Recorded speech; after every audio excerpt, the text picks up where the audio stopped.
What's up guys, this is Jensen at Black Market Race. Today we wanted to film a quick video telling all the differences between the catch can kits that we offer for the B58, which includes the Toyota Supra or the BMW G Series platform B58 engines. We have brackets to fit any Gen 2 B58 car.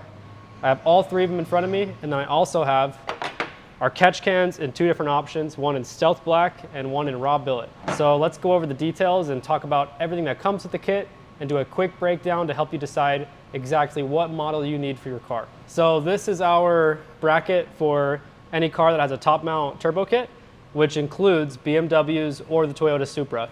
If your car has a top mount full frame turbo kit, you need to use the top mount bracket. This mounts the catch can underneath the radiator support in the front of the car. It allows room for the turbo and the downpipe, and you don't have to worry about anything not fitting. But this bracket won't work on stock turbo cars. It will hit the intake. Here I have our bracket for the A90 Supra. It mounts on the strut tower above the turbo and behind the intake. It will work with a stock cold air intake or any aftermarket cold air intake. We also have the BMW or G Series mounting bracket. It mounts in a similar location. Now both of these brackets will come with hardware. One is an M10 by 1.5 bolt. You can choose to tap the hole in the strut tower, or you can use the included M8 bolt that's 30 millimeters in length, and you can run the bolt through the strut tower and put the nut on the bottom in the wheel well. We like to just tap out the strut tower. You can pick up an M10 by 1.5 tap at most hardware stores. Every catch can kit includes everything you need to install, including pre-made AN lines that are steel braided and then nylon braided over. They're all swivel connections. You can adjust how you want to run your lines. We're going to show you in a moment, once we install on our M240, how we like to run the lines, but it's totally up to you. If you buy the version of the kit that does include the oil cap, it'll come with an oil cap and a radium swivel fitting. So it's everything you need to get installed. If later you decide you don't want to vent something in your system, whether it be the CCV or the oil cap, we also include 6AN block offs so that you can block off the T fitting on the catch can and not run it if you choose to do so. All of our catch cans come with a serviceable drain bolt on the bottom. It should be checked at least once a month. Every car is different. Some cars make more PCV than others. Personally, I have a 6870 on my car. It's making around 38 pounds of boost, and I check my catch can about once a month and I have to drain it. This can totally change. Some people have a lot more blow-by, a lot more PCV buildup. They have to service it more often. It's really situational. Either way, we have an easily accessible drain bolt at the bottom so that you can service it. You can also attach a hose if you wanted to and run it under the car with a valve. You can kind of set it up however you want, and that's how we wanted these catch cans to be, is universal. PCV is opinionated. A lot of people say you should vent some things and you shouldn't vent others. So when we were asking questions, we kind of just decided that we were going to make it universal. You can set them up however you want. It's an extremely universal kit, pretty much made to suit everybody. So hopefully now you guys know all the differences between our catch can kits that we offer for the Gen 2 B58. Now we're going to jump into the install portion of this video and show you guys every step involved in installing the Black Market Race catch can on your B58 car. The first thing we're going to do is remove the stock air box by unplugging the inlet air temp sensor, which is plugged in right here. You don't need to remove the bung. All you have to do is unplug it and tuck it away. There's also a hose clamp here that's going to detach this hose from the air box. So once you have both of those off, we can remove the stock air box just by lifting up, and there's rubber grommets that hold it into place. And you have the stock air box. Now if you're mounting in the hybrid location like we are, we're going to have to remove this muffler and replace it with our included cap. You'll need to select at checkout if you're going to use a stock air box. Any aftermarket air boxes won't need this. Everything will fit fine. Okay guys, we have the stock air box off. We're going to remove this muffler or baffle. You notice there's two screws on either side. You're going to use a T20 Torx to remove those first.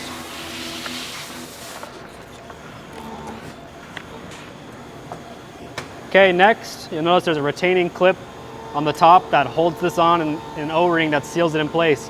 So you can use a flathead screwdriver to pry underneath, and once you have that off, you can start wiggling this muffler out of place. And sometimes it's tight, sometimes the O-rings are dry, but because we just assembled it, ours is pretty loose. So now we can set our factory air box aside and move on to the PCV side of the car and start working on installing our CCV fitting. So next we're going to unplug the factory wastegate so we can clear up a little more room. Move this out of the way. Next we're going to remove the PCV line from the stock turbo inlet. I'm going to use a flathead screwdriver to start this C-clip, and you'll see it'll just snap out of place on both sides. Now we can remove the PCV line from the inlet. Now we're going to want to remove this entire hose from the car because we're going to be removing the hose from the factory inlet and actually capping that off. Take off our engine cover, and now we can see the factory PCV connection to the valve cover. And these can be removed with pliers or by squeezing them with your hands. They break all the time, so you'll want to be careful with it, although we won't be reusing this part. And that pops right off. That leaves us with one more connection going to an evap hose. We're going to do the same thing. You can squeeze with your fingers or carefully with some pliers because they're easy to snap in half. And then we can disconnect the wiring harness, and now we have the PCV hose. We're going to set this aside because we're going to come back to it later. Now we're going to remove the factory inlet elbow. There's a C-clip that holds this in place onto the turbo inlet.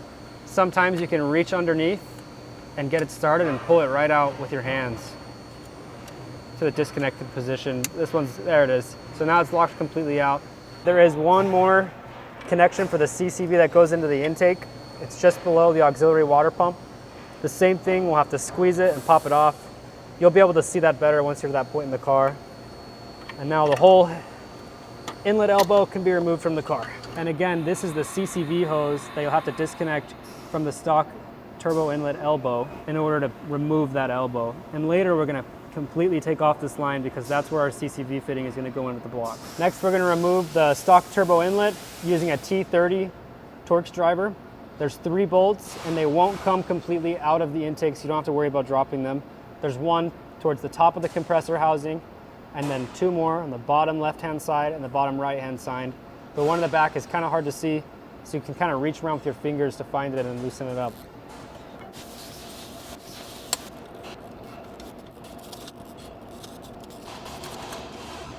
And the final one all the way in the back. Easiest thing to do is to put your finger back there and you'll feel the bolt head and you can loosen it up. Okay, that feels freed now. We can pull factory inlet straight off. There will be the PCV heater connected to this. It'll come out with this harness and you can unplug it on the way out and set this aside. Now we've removed everything that we need to access the CCV port on the side of the block. If you look just above the charge pipe and next to the turbo inlet, you'll see that plastic fitting from the hose that we disconnected from the inlet earlier. It swivels, you can rotate it down, and there's a T30 Torx head on a plastic screw to take that out. Carefully remove the plastic screw, and the CCV fitting will pull out of the block. It's sealed with an O-ring. So the first thing that we're going to talk about if you're installing this back onto a car that's going to retain the stock PCV line is how to remove and cap off this plug that goes to the factory turbo inlet. The first thing I'm going to do is fold this foam up out of the way, and you can use a heat gun or a blow dryer even probably. And we're going to apply a little bit of heat to this fitting. It doesn't need a lot, and this hose should pop right off. There you go. We're not going to be reusing this, but we do need this T-fitting. So now, if you are using the T-fitting, you'll have to go to an automotive store and pick up some vacuum line block-offs or radiator bypass block-offs. I'm using a 3/4 bypass for this end, and we'll slide it over. And you don't necessarily need a hose clamp on this. This will always see vacuum because it's on the turbo inlet side. You can also put a clamp over it. The other thing that we're going to have to block off is on the factory intake where the CCV port originally was. So we'll block that off here. And these are ready to go back on the car later on. So we'll set these aside. Now we're going to prepare our new CCV fitting to be installed in the car. We're going to reuse the factory O-ring from the stock CCV fitting and slide it over our new billet CCV fitting, just like that. Now this is ready for install. We can start installing our catch can. We're going to remove the CCV fitting from our hose, set our hose aside, and insert your new CCV fitting into the block where the old CCV fitting came out. And you can see that fitting right above your charge pipe and the oil feed line for the turbo. Pop that in there. And we're going to use our new included hardware to fasten the CCV fitting to the block. And we're using a 5mm hex key. Okay, and our new CCV fitting is installed in the block. Now we're going to use either 90-degree end of our hose and run it underneath the charge pipe and attach it to your new CCV fitting on the block. Go. Okay. Now I'm going to use an open-ended wrench to snug up this fitting onto the block. And now we're done installing the CCV hose. Now that you have your CCV fitting in place, you can reinstall the factory turbo inlet and the factory turbo elbow, as long as you have capped off all your necessary hoses, including the Y fitting, and then we'll install the catch can. So we have the factory turbo elbow back in place and the hose coming up to our cold air intake. This is where we're going to reconnect our Y for the PCV, and we will reinstall this evap line. Now with the C-clip disengaged on this connector, we're going to pop it back onto the turbo inlet. There it is. Now we'll re-engage C-clip, make sure it won't pop off and it's back into place. Now we'll reconnect this evap line, and you can clip this wiring harness back onto the Y. Next we'll reinstall the factory air box. Make sure that you plug back in your electronic wastegate and the PCV heater on the bottom of the turbo inlet. Now we'll reinstall the air box, making sure our pins line up with your grommets. Pop that into place. Slide back on your intake tube. And at this point, you can reinstall your hose clamps and re-plug in your intake air temp sensor. Now, if you're using a factory air box, we will include a cap for that resonator that will clip into place and seal the air inlet. We do recommend using an aftermarket intake with this. It frees up a lot of room, but we'll leave that up to you. We do provide a plug if you need it. Next, we're going to mount the Black Market Race catch can. And this is what we talked about earlier on the car. You can use an M10 by 1.5 tap and run it straight through this hole. It's already drilled out to the right size, and use the included bolt to mount the catch can here. Or you can use the provided M8 bolt and go all the way through the strut tower. If you look underneath the wheel well, you can jack the car up and you'll see the other end of the bolt to screw the nut on.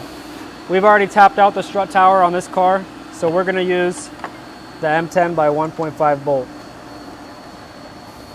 Use a 17mm wrench to tighten this up. And your catch can is now mounted in place. Next, we're going to remove the oil cap with the radium fitting already installed.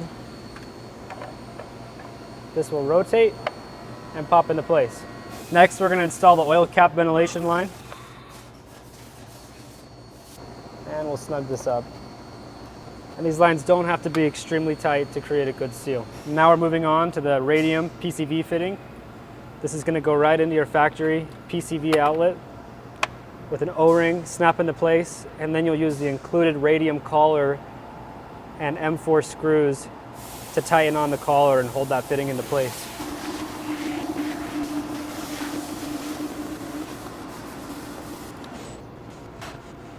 Now we're going to install the included 90-degree female-female flare fitting to our 90-degree T fitting on the 6AN side of the catch can. And we'll want to rotate this direction for our CCV line. You can now reach down and feed your CCV line up to the catch can. If you're using the stock intake, you'll have to go underneath and around the heat shield. And we'll install this right here. Then you can connect your oil cap ventilation hose. And you should keep all these fittings loose until you're finished installing and tighten at the end, in case you have to move anything around. Now we can move to the Dash 10 PCV fitting. And once you're satisfied with the routing of all your hoses, you can tighten all these fittings into place. If you guys plan on running an engine cover, you will need to do some modification to this lip here so that your Dash 6 line can run through the engine cover. Now the way that we prefer to do this is just using a sanding disc on a drill, and you get a nice round cut on your engine cover. Install the engine cover. You may have to move the lines around and make sure the fitting is in the right place. And that is one full install. Okay guys, that concludes the video. Hopefully now you know how to install the Black Market Race catch can, and now you know all the differences between the kits that we offer. Good luck installing. You can always email us if you have any questions. Thanks for watching.